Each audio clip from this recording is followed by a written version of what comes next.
Generation 6. I'm pretty sure everyone's asking, what? Because it's sort of confusing to say the console wars of 2001 or whatever, I sort of just named them by numbers. So the current console war is Console War 6 because there was NES who won the first one, SNES that won the second one, PS1 that won the third one, PS2 that won the fourth one, Wii that won the fifth one. So yeah, so as of making this video, the PS4 has sold 54 million units. The Wii U has sold 13.6 million units, and the Xbox One has sold 26 million. So yeah, this really is deja vu. Okay, let's just start.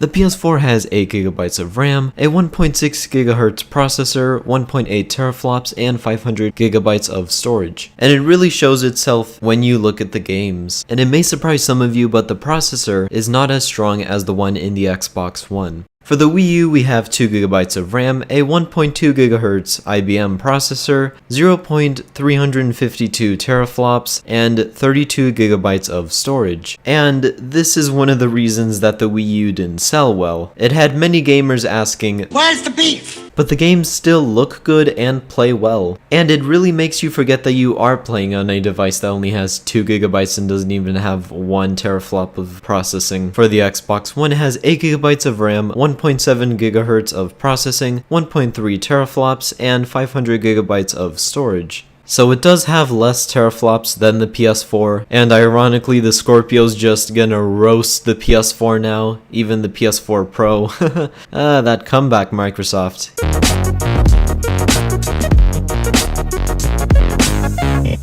The DualShock 4 still keeps its beautiful but complex design, while also adding a trackpad and gyroscope for some cool features with keyboarding and certain games, because switching between weapons in GTA 5 with the trackpad is sometimes pretty cool and pretty useful. It also has a light bar that some people complain that you can't turn off, but The only problem that I have with it is that the triggers feel a little bit slippery and a little too short. It's not a major issue, but you can't really grip onto them well as another controller would.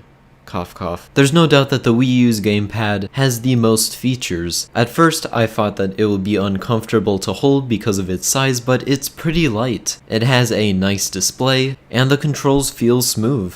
So when it has abilities like an NFC reader, the ability to play games without having the TV anywhere in the house, it really does change up the Wii experience. The only thing that I don't think was needed was the camera. I'm glad that they took it out on the Switch. It sort of makes sense because we have cameras on our phones and computers, so there's not really a big point to have a camera just for video chatting on the console. In my opinion, the Xbox One controller is the best looking of the bunch. Though it doesn't have as many features as the Wii U's controller or the PS4's controller, it's more a controller for the design and the feel because, in my personal opinion, it is the best feeling controller I've ever felt.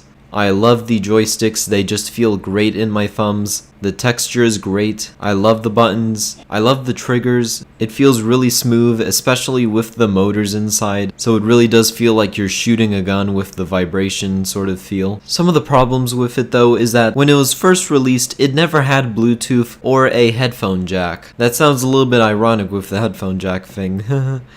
Yeah, of course that's something that the PS4 did succeed at, and it used AA batteries, because 2005 is still a thing, I guess.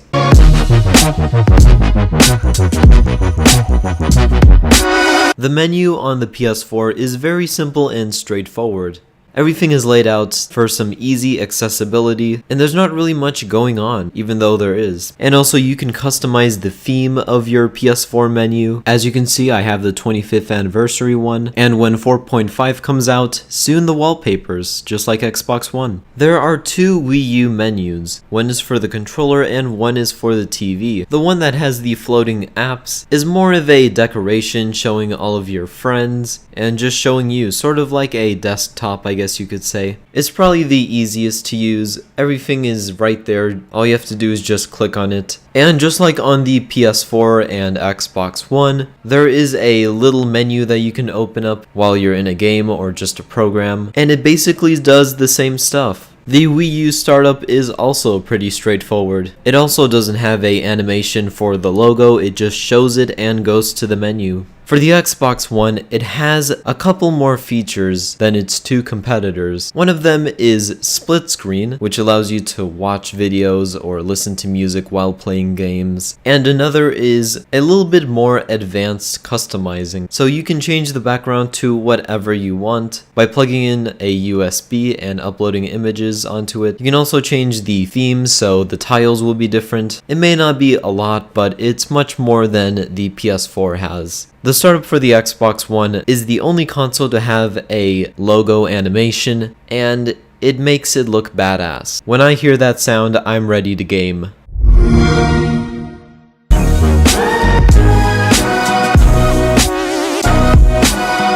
Games like The Last of Us and Infamous Second Son are great PS4 exclusives. I also never felt that there was a good time more than now to note this, and I'm not sure if it's because I usually play this game on PC. For me, GTA 5 doesn't really run in 60 frames, as you can see. I don't want to ask people who have a PS4 Pro this question, but does anyone else have this issue? Because I would understand if this is a personal issue, but if this is an issue for all PS4s that have GTA 5, then that's not really cool, bro. It's not a big issue because on other games, they just look so beautiful. And some of you may be wondering, why am I showing Battlefront the most? And that's because it just looks really colorful, and I just think that visually it looks really beautiful on PS4. Imagine how this looks like on the PS4 Pro, by the way.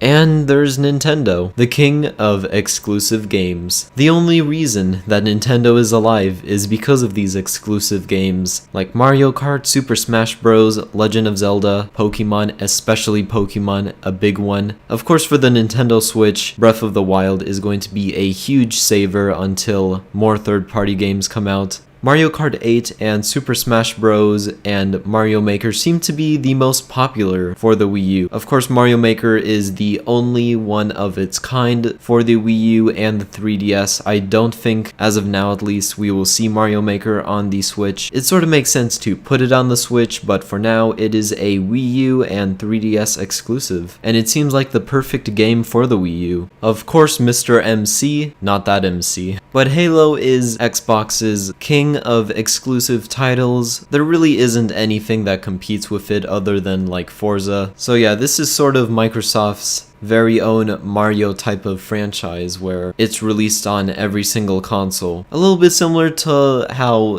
Sony has Big Planet as an exclusive. And as we all know, backwards compatibility on the Xbox One is one of the best things ever to happen to the Xbox One, because now we get to bring back all of our classics, just like we can on the Wii U. The only problem though with this backwards compatibility, unlike the Wii U's, is that gamers have to vote for which games to come out, and some are not even backwards compatible yet, like Black Ops 2. That's been #1 for like a while now, and I'm pretty sure that's because there will be a remastered. I'm not really sure. That's the only like guess that I could really make for now.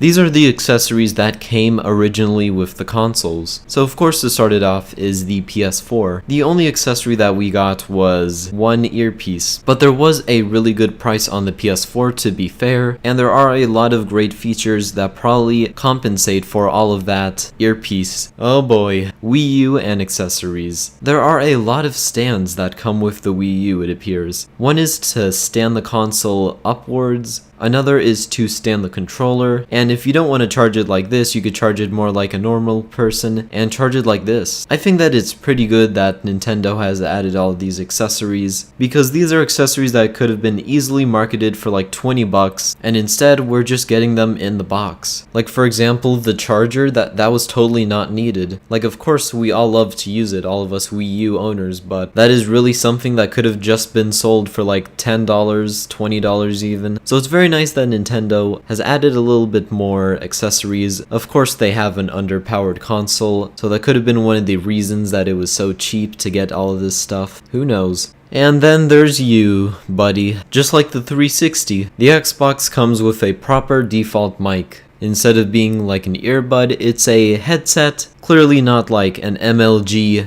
$100 headset, but for being included with the console, it is a pretty good headset. But then there's another accessory, and I think you know what we're talking about. When the Xbox One originally came out, it was bundled with the Kinect by force, and some people didn't really like it. They felt a little bit uncomfortable, some really found it useless, just like me, and it made the Xbox One $500, which is really one of the reasons that it failed. Sort of like how the PS3 got 3rd place because it was overpriced. And yeah, it's really useless, I'm sorry. It's a really advanced piece of technology. One of the shocking things to me is that if this Xbox knows a certain face and you hand that controller to that person, it'll automatically sign into that person's account. That is not a joke, and I guess that's pretty cool. But sometimes, maybe in the dark and stuff like that, then it becomes a feature. You know, one of those cool features that seems cool at first, but then you begin to read more into it and then it's like, oh, yeah.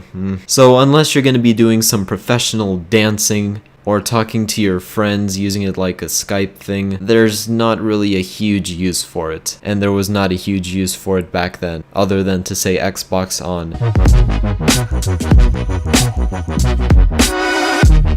For this one, I'm just going to blend in Xbox Live and PS Plus, and they're both pretty reliable. They both get DDoSed around the same time. The only difference is that PS Plus is cheaper. It offers the same monthly free game as Xbox does. For both of them, we have to be honest. The games that come out for free sometimes are good and sometimes are bad. I think the best I've seen is Rocket League on PS4 and Sunset Overdrive on Xbox One. There's probably another good one for both of them, but I just forgot. And you get discounts and stuff, so they're both pretty good online services. For Wii U, it's free, but I mean, there is Miiverse, so you could sort of have a little chat about stuff, but that also exists, so I mean, it is free. That's the only plus, I guess.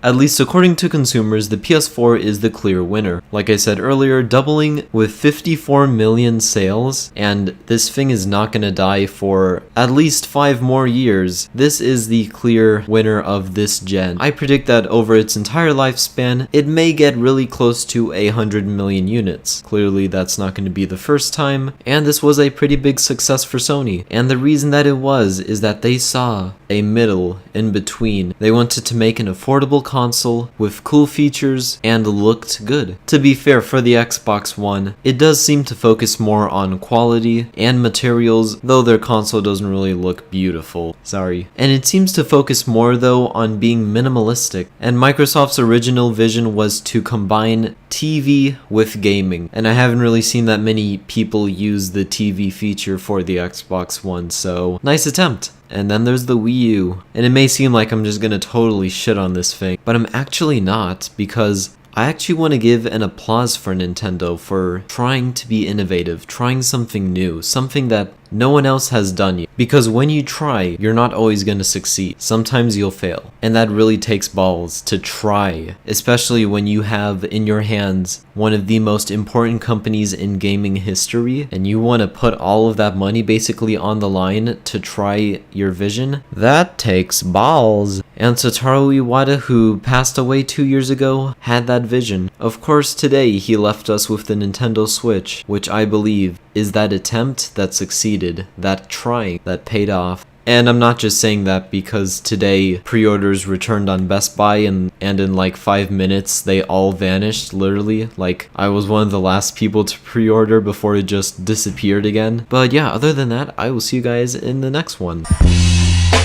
Feeling like a hey minion. Yeah. Feeling like a dollars. Minion, good. Feeling like a